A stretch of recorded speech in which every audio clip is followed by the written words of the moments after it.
Well, hello, hotties. On the weekend, we officially ticked over 1/3 of the year, which I don't know about you, I'm excited about. One, because I look at everything that's happened this year alone and how much personal growth, business growth that I've had. Like, I look back to where I was January 1st and now, and I just can't believe everything that's happened. The second thing is, if you are not happy with where you are and the results you're getting, this is such a good time for you to change course and get results in your business or in your life, whatever it is that you actually feel really, really proud of. You know, one thing that I can't stand is when we get to like towards the end of the year, the last 3 months, and everyone's like, well, this year was fucked, next year's going to be my year. And I think that this is kind of like the perpetual trophy that people kind of take, where it's like, if that is your year every year, that's just not your year, that's your life. And something that, you know, I'm here to do, and probably you are here to do, is grow into the most you that you can be, have the most exceptional, sexy life, sexy business, and we can make that happen. It is always good to kind of stop and reflect and ask yourself, are you happy with the results in the life that you have? And then remove the expectation that you think that you should be happy because everyone tells you that you should be. Like, it is okay for you to want more for yourself. And if you have gotten to this point and you're like, stuff is good, but I just feel like that there is still something missing, I think that that is fine to recognize that. You know, you recognizing that you want more or you want a better life does not mean that you aren't happy with the life that you have now and the business that you have now. It just means that you know that you are not accessing the potential that you could have. You can see the results, you can feel them, but for some reason there is a bit of a disconnect. I know for me, it kind of like manifests where it's like I feel like spiritually itchy, which I know is such a weird term, but I can look at my life and I'm like, there's so much that I can be happy for and I'm so grateful. Like, I can look at my everyday and I'm like, it's a damn good day. But there are still parts of my life and I'm like, this is great, but I know that we could push. Like, there's just something that's missing or something that I'm not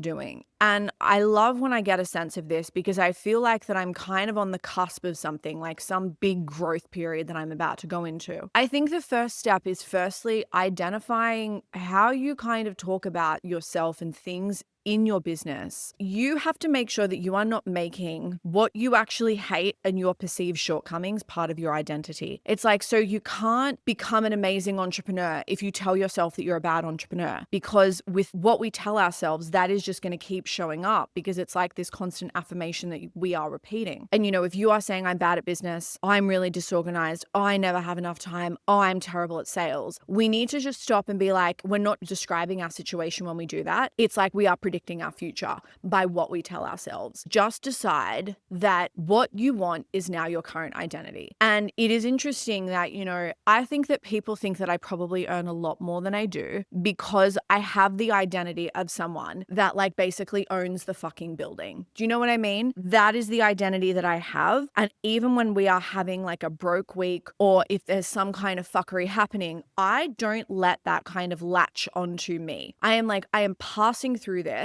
This is not a place where I'm going to stop and I'm going to set up camp and live. We're passing through, and where we're actually heading is where I want. Like, I identify with living there. Pay attention to what you're saying and how you're talking to yourself when you kind of reflect on the fact that we are 1/3 of the way through the year. Get really familiar with the little unconscious thoughts that come up that could really be the big business block that you are experiencing. When I shared this on stories, I shared a little slide and I gave some little tips and I said, hold on, I can't read. I can't read without my glasses. I don't think you all realize how much you can absolutely hit it out of the park and have an outstanding year. You can be in such a different spot if that's what you want, of course, but you have to be prepared to move. And I gave some tips, and this is really what I want to cover today for people that, you know, if you want to change course, change directions, or if you are really ready to up the fucking ante on everything that you are doing. Like, you could have had an outstanding like first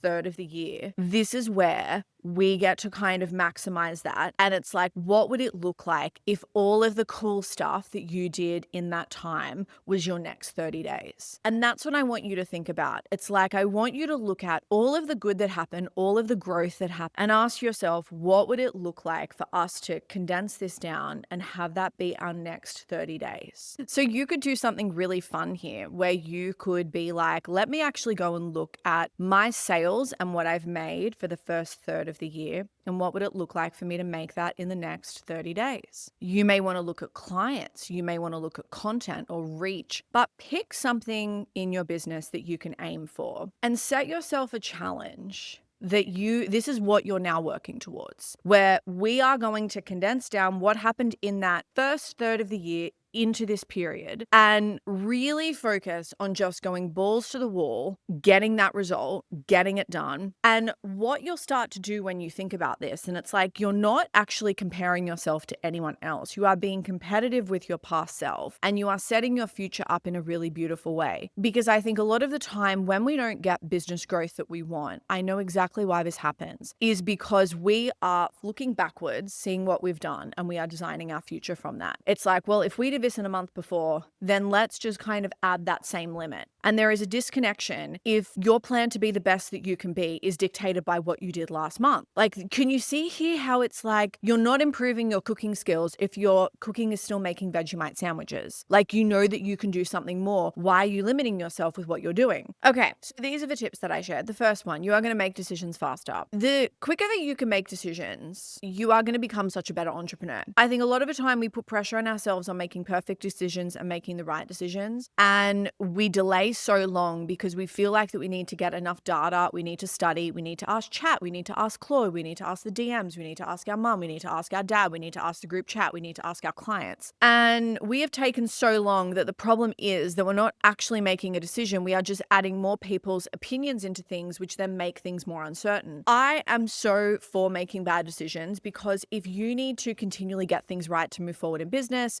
you're setting yourself up for a really hard time. But if you can make a really bad decision, like you can make a decision and it bites you in the fucking butt and you can move through that, congratulations, you're an entrepreneur. And this is why you need to develop your tolerance for being okay with whatever outcome happens, but also to work out how you best make decisions. So for me, I need to think about things like I need to have sometimes some sleep. If I'm really heightened with my emotions, I have to just come back to like a little neutral ground. I will look at some fact and logic, but I also really have like a strong sense of intuition when I make the decision. And the key here is sometimes you will make a decision and it won't actually get you the result that you want, but it's actually setting you up for something in future. And what I mean by this is there's been things before where I've made a decision, it's felt like it's bitten me in the ass at the time, and then I look back and I'm like, oh my God, no, this actually set me up really beautifully. So you want to make decisions faster because let me tell you, if you are taking a month to make a decision, there is going to be someone out there who has made a bad decision and they have managed to like go through 5 iterations and work out how to make this fantastic while you're still asking your 6th person. So you got to make decisions faster. The next thing you're going to do is you are going to make more decisions. I can tell when someone is not having business growth because they are not making a whole lot of decisions. They are probably living by the same blueprint of just doing the same stuff every single day. And they're not really growing because they're not really kind of having to make a lot of decisions. And this is where you will realize that a lot of people make decisions for you by you being passive within your own life and within your own business. You will be sitting back and you'll wait for someone else to do it. And you just can't do that. You have to just make a decision on things instead of waiting for things to pan out or be really kind of passive with stuff. And sometimes the decision is I'm going to withdraw from this friendship or I'm going to like remove my emotional investment. Sometimes the decision is I am just going to work towards this goal, and if it takes me longer, it takes me longer. Because a lot of us are kind of doing this mental weighing up without kind of like realizing it, where it's like, will I do this? Won't I do this? Let me just like wait and see. Where if you just are very decisive with your life, it's actually a good thing. You know, you need to get more decisive with your life and you'll have a better business. Trust me. The next point is you don't want to get stuck in the drama. We all have drama within our business,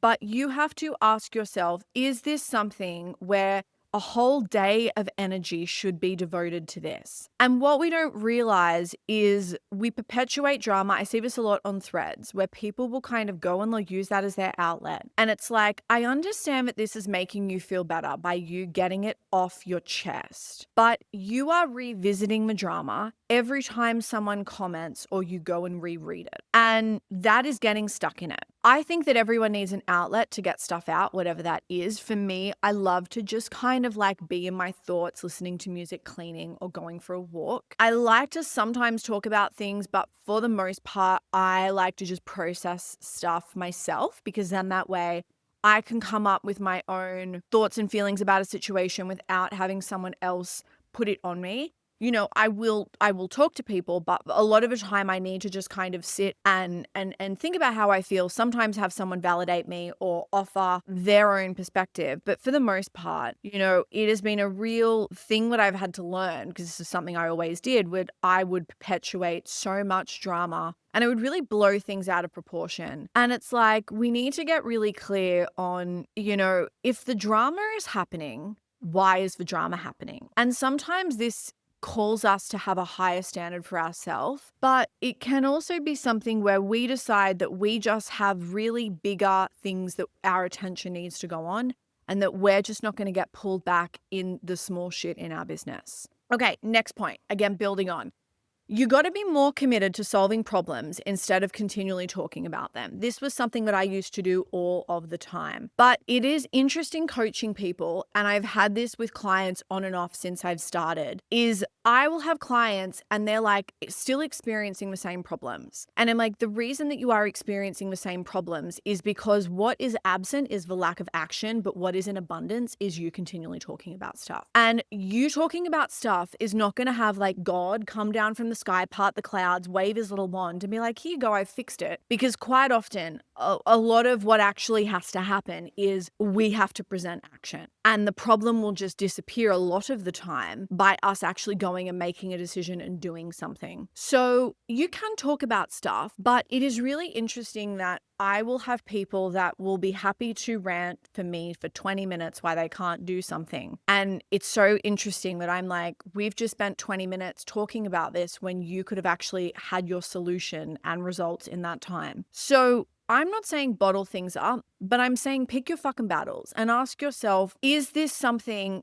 that I should keep talking about? Or is this something where I'm going to feel better if I go and do it? For example, there is an offering that I have that I kind of just want to reshoot some of the content. It's still amazing, but it is a bit of it feels like it's a big job. And it's interesting that I felt myself get into this pattern where I booked a session with someone, which it was so valuable. And I felt like after it, okay, cool, put this in action. But then I felt like I was still talking about it. And I'm like, Peter, if you are spending 10 minutes talking about this, you know what to do. You are actually going to feel better if you just spend 10 minutes going and doing something than kind of talking about this. Because, you know, when we put things in motion, that is going to make us feel so good, especially when we see some kind of result or we see some kind of movement. So you got to remember that. Now, the next thing, go and sell some things. I'm going to talk about the next point too. Go and sell the most expensive thing you have and normalize the price of that as your baseline. If your offers are profitable, meaning that when you sell them, you make money. And I will say that if you're unsure about that, or if you feel like that you are working the most, you have no more time and somehow you have no more cash, you 100% need to work with me. So check out Business Bang. I will link that. But if you are profitable, you should be able to look at your offers. You should be able to look at the most expensive thing that you sell and have that as your baseline. Meaning when someone is like, how can we work with you? You are not leading with the fucking scraps. You are not leading with the cheapest way. You are leading with the most transformation. And when we look at price point, the highest price things ideally should have the most transformation. And I am not saying this is the most work for you, but it's the most transformation for the client. It's going to make the most impact. So you will have a better business and be in a completely different spot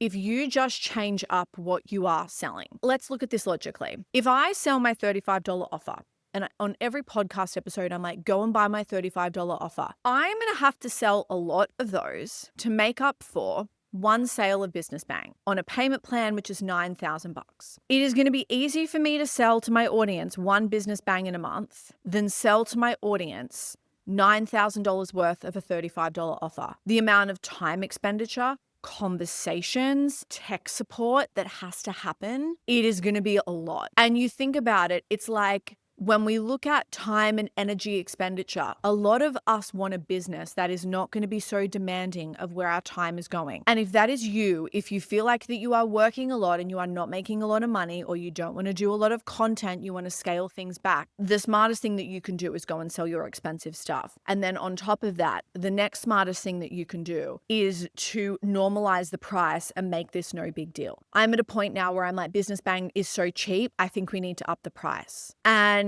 let me tell you, this has been a real journey, going from selling $10 Pilates classes to now looking at something that's almost $10,000, being like, this is really good value. Where this happens is by you continually selling, by normalizing it, and by you kind of experiencing and witnessing that transformation. Because what happens is, if you were only selling your cheap stuff and you're like, people only buy the cheap stuff, it's like, well, that's also probably happening because you are not positioning the expensive things that you sell. And maybe you do it once and it's quiet. You know, you go back to that little like baseline of safety that you have. So this is where you can look at your offers that you're selling and you can just reposition stuff. Look at your Instagram, look at your website, and just be like, how can I gear this so people are going to experience the most expensive thing first, which is the highest transformation? And how can I make this really, really normal?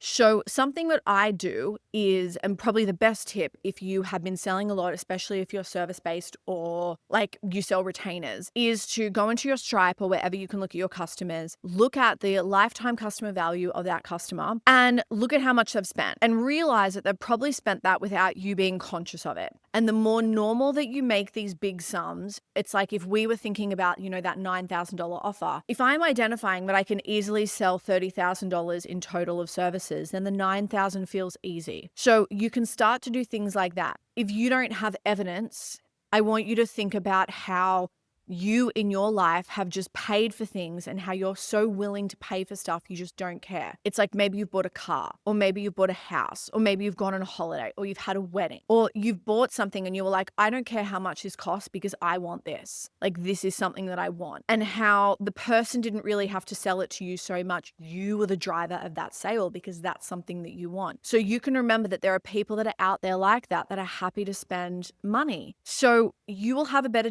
business and a very different like cash in the bank business based on when you're looking at what you're selling and the offers that you're positioning. And if you just change that around. Now, on top of that, the next point, follow the fuck up. Follow up. I've got a couple points here. You got to follow up because I don't think you realize the amount of people out there that are probably one conversation away from giving you money. On the flip side, the reason that it's also really good to follow up is because you are getting an insight of what it is going to be like to work with the person. And sometimes you realize that all of these people that could be a client that haven't bought yet aren't actually clients because you have a really different, I'm going to call it value system. For example, you know, I am doing follow-ups at the moment for my free events. I've had people that have come that have been on live the whole call. I followed them up like 3 times and they leave me on red. And I followed them up about something else. And this is not even me selling. I'm just being like, I would love feedback on the event. How did you find it? And they just don't even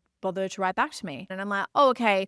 I've sent you 4 messages and you just leave me on red every time. I don't even know if you're aligned to me as a client. Like, I would rather you just say, thank you so much, but I'm not interested, instead of leaving me on red. This feels below the standard of the client that I wish to work with. You can make that decision. And I think that this is where, you know, in business, there's this belief where it's like, you have to work with everyone. No, you don't. You actually don't. You can decide the standard that you have for your client, but what you need to make sure is that you also have the standard for yourself. So you cannot expect the client to do something that you would never do for yourself. And what I want you to think about as well when you do these follow-ups is it also gives you a chance to not just like hammer the thing that you want, but to also think about other things that would be helpful in your business. So for example, if you follow someone up about a proposal and it's still not the right time, maybe you're like, hey, you know, while you're here, do you actually anyone that could be interested in this offer? I know that it's not for you right now, but we've got like 2 more spots. Could you send this around? Or I've got a free event coming up. This is why events are fantastic, because sometimes people may not be in a position to give you money, or they may have a sales block. So it's really hard for them to kind of like sell you. So having a free event is really easy for them to kind of just share or send to friends. So you also can do that with your follow-up. Now, on following up, this is something where if I feel like that I'm in like a dead end with a client, I will sometimes just delete them out of my CRM.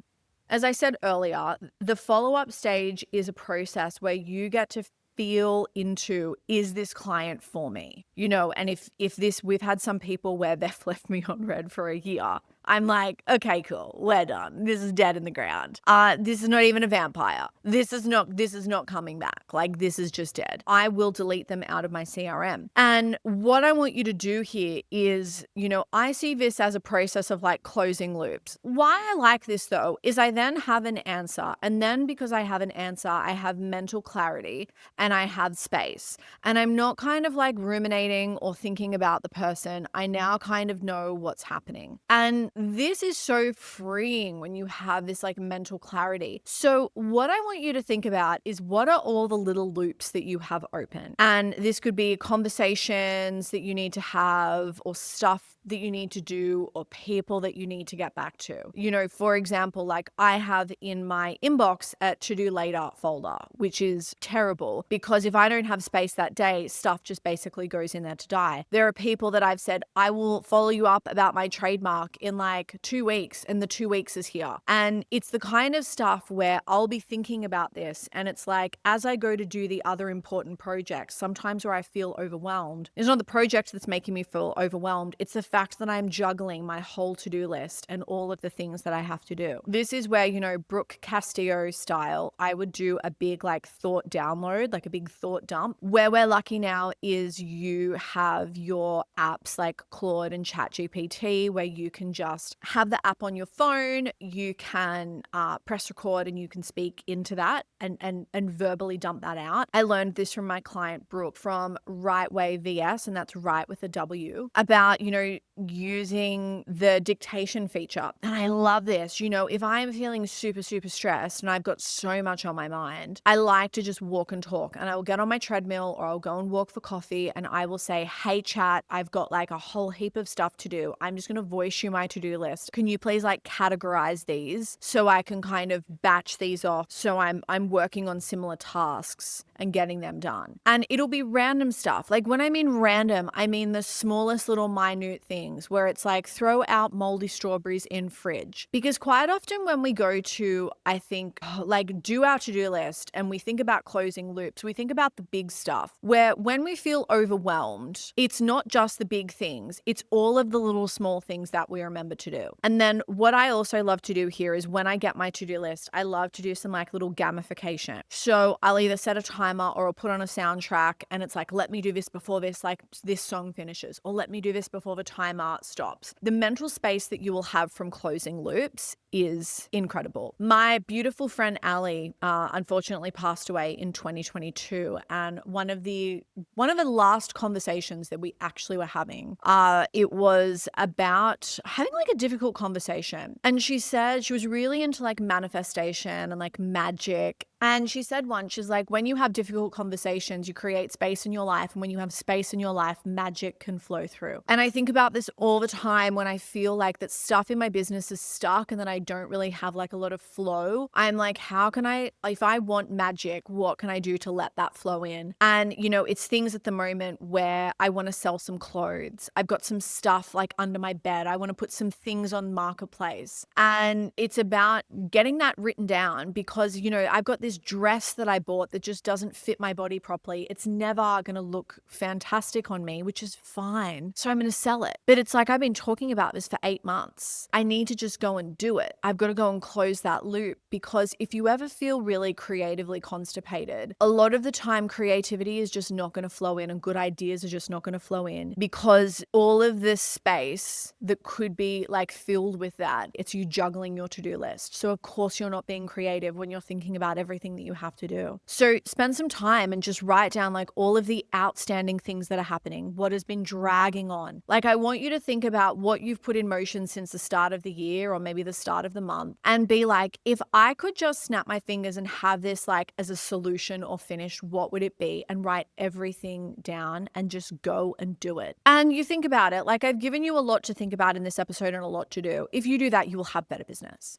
Like if we are looking at you closing the year in this epic way, you know, as I said, I presented that point of it's like, what would it look like for us in the next 30 days to do all of the cool things we did in the first third of the year. If you do everything what I said in this episode, you probably will even double that. And this is where you are going to end up with some outstanding result and you'll be like, oh my gosh, I can't believe that this happened. And it's like, well, believe it, because when you actually have a good plan and you set your mind to something, you can achieve anything that you want. I believe that this is available for everyone. The most important thing though is you go and you do something with it. So hot stuff, I love this.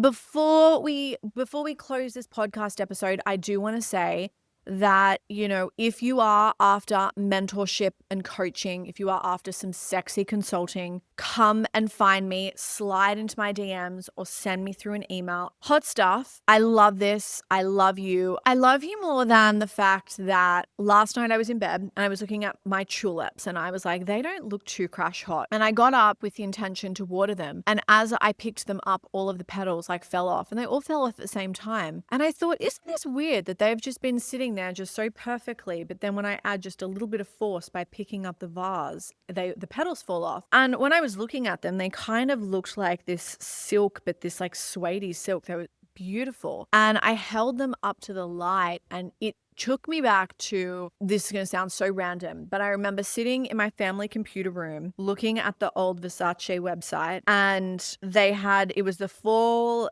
I think it was the Atelier collection of like 2002. And I loved fashion. I always have loved fashion, but I remember seeing this and this made me love fashion. I am a fashion girly for life. This has changed my life. I remember the styling. I remember everything about it. I remember so many of the outfits.